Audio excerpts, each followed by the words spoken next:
মা, আমাকে হঠাৎ ডাকলেন যে? কিছু কি বলবেন আমায়? কিছু বলবো বলেই তো তোমায় ডেকেছি বৌমা। শোনো বৌমা, তোমার কাকা শ্বশুর আছে না, সে 2 গ্রাম পেরিয়েই থাকে। তো তোমার কাকা শ্বশুরই আমাদেরকে নেমন্তন্ন করেছে। আমি বলে দিয়েছি আমার সুন্দরী বৌমা আগে আগে আসবে আপনাদের বাড়িতে। তুমি আর আমি যাব, বুঝেছো? মা, এ কি কথা বলছেন আপনি? আমি আর আপনি যাব মানে দিদিভাই যাবে না? আমি যেমন এ বাড়ির বউ, দিদিভাই তো এ বাড়ির বউ। দিদিভাইকে ছাড়া আমি যাই কি করে বলুন? আর আমার কি মনে হয় মা জানেন, আমাদের দুজনকেই কাকা শ্বশুর নেমন্তন্ন করেছেন। শোনো ছোট বৌমা, ওই বড় বৌমার কথা আমার কাছে তুমি একবারও বলবে না, বুঝেছো? ওর গায়ের রংটা দেখেছো? কি কালো বিচ্ছিরি দেখতে। একে যদি নিয়ে আমি রাস্তাঘাটেও বের হই, আমার কি মান সম্মান বলে কিছু থাকবে বলো? আর শোনো বৌমা, তোমার কাকা শ্বশুরও ওই কালীকে নেমন্তন্ন করেনি, বুঝেছো? মা, আপনি যাই বলুন না কেন, দিদিভাইয়ের গায়ের রংটা একটু চাপা হলেও মনটা কিন্তু অনেক ভালো। আর কাকা শ্বশুর কেমন তোর মানুষ মা, বলুন তো? একজনের গায়ের রং দিয়ে নেমন্তন্ন করে। আমার গায়ের রংটা ফর্সা বলে আমাকে শুধু নেমন্তন্ন করেছে, আর দিদি কালো বলে দিদিকে নেমন্তন্ন করেনি, তাই না? এমন বাজে চিন্তাধারার মানুষের বাড়িতে আমি কখনোই নেমন্তন্ন খেতে যাব না মা। আপনি চলে যান। ছোট বৌমা, মুখটা সামলিয়ে কথা বলো। তুমি এখনো অনেক ছোট, তাই এসব বুঝবে না। আমার ছোট ছেলেকে তো তোমায় পছন্দ করে বিয়ে করিয়েছি, আর বড়টা একটা নিজে পছন্দ করে মেয়েকে বিয়ে করে নিল, যার ফল এখন আমি ভোগ করছি। মা, আপনি আমাকে যা ইচ্ছে তাই বলুন, আমি দিদিভাইকে ছাড়া কখনোই যাব না ওখানে। আমি আমার মা বাবার একমাত্র মেয়ে ছিলাম, কিন্তু এ বাড়িতে এসে বড় বোনের আদর পাচ্ছি। আপনি একবার দিদিভাইয়ের সাথে মিশে দেখুন মা, আপনারও অনেক ভালো লাগবে। আমি এরকম কুৎসিত মেয়ের সাথে কখনোই মিশবো না, বুঝেছো? কোনো দিনও মিশবো না। আমিও মিশবো না, তোমায় মেশার জন্য দেব না। আজ থেকে ওর থেকে দূরে দূরে থাকবে, বুঝেছো? যদি দেখেছি ওর আশেপাশেও তোমায়, তাহলে কিন্তু ছোট বৌমা, আমার কিন্তু খারাপ মেজাজটা দেখবে তুমি। তুমি হচ্ছ খুব সুন্দরী মেয়ে, তোমার সাথে কি ওকে যায় বলো? এই যুগে এসে এখনও যে কেন আপনি গায়ের রং নিয়ে পড়ে আছেন, এটাই তো মা আমি বুঝতে পারি না। সারাটা দিন দিদিভাই আমাদের জন্য কত কষ্ট করে রান্না করে আমাদের পাতে খাবার দেয়, আমাদের সবার সাথে কত ভালো আচরণ করে, তবু আপনাদের কারোরই কখনো মন পায় না। তবে মা, একদিন বুঝবেন দিদিভাই আমাদের জন্য কি করেছিল। সেই দিন আসার আগেই যেন আমার মৃত্যু হয়, বুঝেছো? এখন শোনো ছোট বৌমা, কাল সকালে তৈরি থেকো। কাল সকালেই আমরা দুজন বেরিয়ে পড়বো নেমন্তন বাড়িতে। তোমার কথা সবার কাছে খুবই প্রশংসা করেছি, তুমি সুন্দরভাবে সেজো কিন্তু। ক্ষমা করবেন মা, আমি আপনার সাথে কোথাও যাব না। যদি দিদিভাই যায় তাহলে যেতে পারি, না হলে আমি কখনোই যাব না। আমার এখন একটু কাজ আছে, একটু পরে আপনার সাথে কথা বলছি। আচ্ছা, এটাই কি তোমার শেষ কথা ছোট বৌমা? ঠিক আছে, তাই যাও। তবে শোনো বৌমা, তোমাকে যদি কোথাও কাজ করতে দেখেছি তো দেখো তোমার কি করি আমি। আরে ছোট যে, তুই রান্নাঘরে এলি যে? তোকে কতদিন বারণ করেছি যে রান্নাঘরে আসবি না। মা যদি একবার দেখি তোকে, কি কাণ্ডটা হবে তা কি তুই বুঝতে পারছিস? যা যা ছোট, এখনই রান্নাঘর থেকে বের হয়ে যা। মা যদি দেখে নেয় তো কিছু একটা গড়বড় করে ফেলবেন। দিদি ভাই, তুমি যে সারা দিন হাত পুড়িয়ে রান্না করো, আমাদেরকে খাবার বেড়ে খাওয়াও, সেগুলোতে কি তোমার কষ্ট হয় না? আজকের পর থেকে আমি তোমার সাথে কাজ করব দিদি, আমাকে না করো না। কি সব্বনেশে কথা বলছিস ছোট? এরকম কথা তুই মুখ দিয়েও আনবি না, তোর ওরকম দুধে আলতা গায়ের রংটা পড়ে যাবে না। এমনিতেই তো দেখিস আমার এই গায়ের রঙের জন্য কত কথাটাই না শুনতে হয়। আমি চাই না রে ছোট, তুই আমার মতো কোনোদিন কথা শুনিস। সব খোটাই সহ্য হয় ছোট, কিন্তু গায়ের রং আর চেহারার খোটা কখনোই সহ্য হয় না। দিদি ভাই, তুমি কার কাছে দেখতে কেমন সেটা আমি জানি না, তবে তুমি আমার কাছে পৃথিবীর সবথেকে সুন্দরী নারী। কারণ তোমার মতো ভালো মনের মানুষ আমি এই জগতে আর একটাও দেখিনি। আমার মা সবসময় একটা কথা বলতো যে ভালো মানুষের দাম এই পৃথিবীতে কেউই দেয় না। না রে ছোট, আমি কখনোই নিজেকে মানুষের কাতারেই গণ্য করি না, কারণ আমি হচ্ছি এই পৃথিবীর একটা বোঝা, আর বোঝা সবসময় আস্থা করেই থাকে। তবে জানিস কি ছোট, আমি খুব ভাগ্য করে একটা শ্বশুর বাড়ি পেয়েছি। শাশুড়ি মা আমাকে তো ঘরের একটা কোণে জায়গা তো অন্তত দিচ্ছে, এতেই আমি প্রচণ্ড খুশি। দিদি ভাই, আজ তুমি যাই বলো না কেন, এই যে আমি বসলাম এখানে, তোমার সাথেই আজ আমি কাজ করব। দাও, দাও তো, বটিটা আমাকে দাও, আমি সবজিগুলো কাটি। তুমি আর কত কাজ করবে? মায়ের ভয়ে তো আমাকে কোনো কাজই করতে দাও না। মায়ের ভয় নয় রে ছোট, আমি তোকে অনেক ভালোবাসি, তাই তোকে দিয়ে কাজ করালে আমার মনটা ভালো লাগে না, খুব খারাপ লাগে। শোন ছোট, তুই আমার পাশে বসেছিস, এটা যদি মা দেখেন তো আমার উপর আরও অত্যাচার করবেন। আর যদি দেখেন যে তুই আমার সাথে কাজ করছিস, তাহলে তো কোনো কথাই নেই, আমাকে এই বাড়ি থেকে তাড়িয়েই দেবেন। কিছুই হবে না দিদি ভাই, তুমি একদম চিন্তা করো না তো, তুমি আমাকে দাও, আমি কাজগুলো তোমার সাথে করব। ছোট বৌমা, তোমাকে না আমি রান্নাঘরে আসতে নিষেধ করেছিলাম? তুমি আমার নিষেধ অমান্য করে রান্নাঘরে এসে কুটনো কাটছো। আমি দিদিভাইয়ের হাতে হাতে একটু কাজ করছি মা, দিদিভাই আর কত করবে এই সংসারের জন্য? সেও তো একটা মানুষ, সারাটা দিন একা একা কাজ করে। সব দোষ বড় বউয়ের, ছোট বৌমা কিছুই করেনি। এই বড় বউ, তুই বলেছিস না যে ছোটকে কাজ করতে? ইয়ে মানে, হ্যাঁ মা, আমি বলেছি ছোটকে আমার সাথে একটু হাতে হাতে কাজ করতে। ছোটকে দয়া করে কিছু বলবেন না মা, আমি করেছি সব, আমাকে কিছু বললে বলুন মা। এই তো দেখেছো, আমি ঠিক জানতাম যে বড় বউ জোর করে ছোট বৌমাকে দিয়ে কাজ করাচ্ছে। আজ তোর হচ্ছে বড় বউ, আজ তোকে এ বাড়ি থেকে বের হয়ে যেতেই হবে। আমি কারো কথা আজ শুনবো না। তুমি চাও যে ছোট বউ তোমার মতো কালো হোক, তারপর সমাজের লোক আমাকে কথা শোনাক। মা, দিদিভাই একদম মিথ্যে কথা বলছে, আমি দিদিভাইয়ের সাথে কাজ করতে এখানে এসেছি। আমি এখন থেকে প্রত্যেক দিন দিদির সাথে কাটো। বৌমা, একদম চুপ করো, এখান থেকে উঠে আসো বলছি, না হলে কিন্তু খুব খারাপ হয়ে যাবে। মা, আমার রান্না হয়ে গেছে, আপনি দয়া করে টেবিলে এসে খাবারটা খান। আপনার তো খাবার সময় চলে যাচ্ছে মা, আপনার যদি শরীর খারাপ হয় আমার প্রতি আর রাগ করে থাকবেন না মা, আমি যতটা সম্ভব আপনার থেকে দূরে থাকার চেষ্টা করি। চুপ কর হতচ্ছাড়ি, আমার সাথে তুই একটাও কথা বলবি না।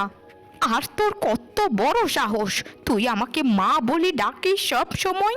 তোর ওই কালো মুখে মা ডাকটা এত বাজে শোনায় কি বলবো। এখনো সময় আছে, আমার চোখের সামনে থেকে দূর হয়ে যা।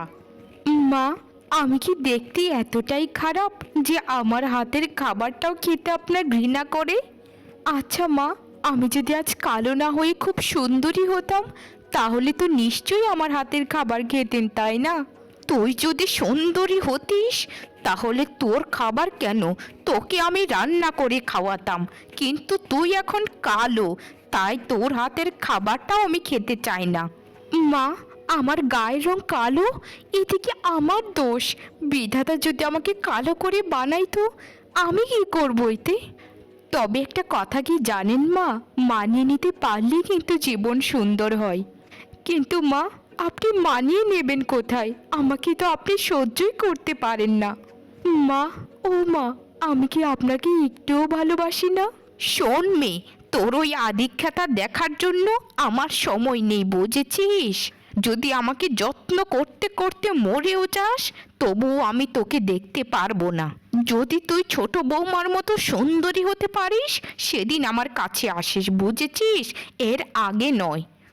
মা, এটা কেমন কথা বলছেন? বিধাতার দেওয়া দান আমি কিভাবে খণ্ডাবো আর কিভাবেই বা বদলাবো? যখন পারবি না তো এখানে এসে বক বক না করে দূর হো চোখের সামনে থেকে। হে বিধাতা, আমি কি করব বলি দাও তুমি। আমি আর কিছু করতে পারছি না। আমি জানি আমার শেষ পরিণতি কি হতে যাচ্ছে। অবশেষে আমার সংসারটাকেই রাখতে পারবো না আমি। আমার স্বামীও তো আমার সাথে থাকবেন না, তার ছোট ভাই আর সে মিলে শহরে ব্যবসা করে। আমি কাকে বলবো দুঃখের কথা? ছোটকে যদি কিছু বলি ছোট মায়ের সাথে ঝগড়া করে। আর আমি কখনোই চাই না আমার জন্য ছোট কারো কাছে ছোট হোক। আমি কি করব বিধাতা? আমাকে কোনো একটা রাস্তা দেখাও তুমি। আমি তো আর পারছি না। যদি আমাকে সুন্দরী নাই বানাতে পারবে তাহলে আমার মৃত্যু দাও। আমার জন্য মৃত্যুই সব থেকে ভালো। মানুষ কি বুঝবে? মানুষের গায়ের রং নিয়ে কথা বললে তার কতটা কষ্ট হয়। হায় রে জীবন, জন্মের পর মা বাবা দুজনকেই হারিয়ে ফেললাম। তারপর মাসির অত্যাচার অবিচার সহ্য করে বড় হয়েছি। তারপর বিয়ে হলো, স্বামী পেলাম ভালো, কিন্তু শাশুড়ি আমাকে দেখতে পারে না। আর স্বামীও তো মাকে কোনোদিন ত্যাগ করতে পারবে না। আর আমি চাইও না কোনো সন্তান তার মায়ের থেকে আলাদা হোক। কিন্তু মায়ের জন্য কি না করেছি আমি? সব করেছি সব, তবু আমি মায়ের মন পেলামই না। বিধাতা, মাকে তুমি সুবুদ্ধি দাও, না হলে আমাকে খুব সুন্দরী বানিয়ে দাও, যেন মায়ের কোনো কথা আমাকে না শুনতে হয়। আর আমি পারছি না বিধাতা, আর আমি পারছি না। ছোট, আমার কোনো কথা না শুনে আমাকে জোর করে এই জঙ্গলে কেন নিয়ে এলি বলতো? এই জঙ্গলে আমার কি কাজ আছে সেটা তো আগে খুলে বল। কি রে ছোট, কথা বল, চুপ করে আছিস কেন? দিদি ভাই, আজ তুমি যখন ঘরে বসে বসে কান্না করছিলে সব কিছুই আমি শুনেছি তোমার। আমি তোমায় এক জাদুকরি বুড়ির কাছে নিয়ে এসেছি, বুঝেছো? তুমি এখানে চুপচাপ দাঁড়াও আমার পাশে এসে, আমি যা করার করছি। বুড়িমা, ও বুড়িমা, বাড়িতে আছো নাকি? দয়া করে একটু বাইরে বেরিয়ে এসো, দেখো তোমার সাথে কে দেখা করতে এসেছে। বুড়িমা, ও বুড়িমা, ঘরের ভেতরে আছো নাকি? কে রে বাচ্চা তুই? ও, পদ্মার মেয়ে না? কেমন আছিস রে দিদি ভাই? তোকে কতদিন পরে দেখলাম। তা কি মনে করে এই বৃদ্ধা বুড়িমাকে দেখতে এলি রে দিদি ভাই, বলতো? বুড়িমা, তাহলে সবটা ঘটনা আমার মুখ থেকেই শোনো।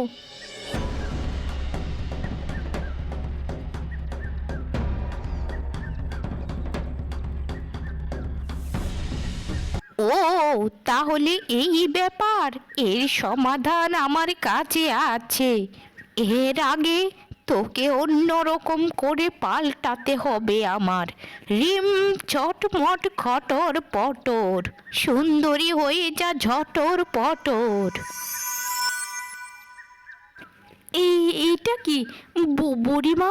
এইটা তুমি কিভাবে করলে?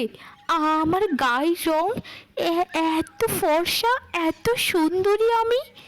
দিদি ভাই, তুমি এতটা সুন্দরী হয়ে গেছো যে তুমি এই পৃথিবীর মধ্যে এক নাম্বারে সুন্দরী। তুমি আমার থেকে হাজার কোটি গুণে সুন্দরী হয়ে গেছো। এটা হচ্ছে তার মনের সৌন্দর্য বাহ্যিক রূপে পরিণত হয়েছে। আমার যে মন্ত্র পড়া শুনেছিস সেই মন্ত্রের দ্বারা যার মন যত সুন্দর ততটাই সুন্দরী হবে।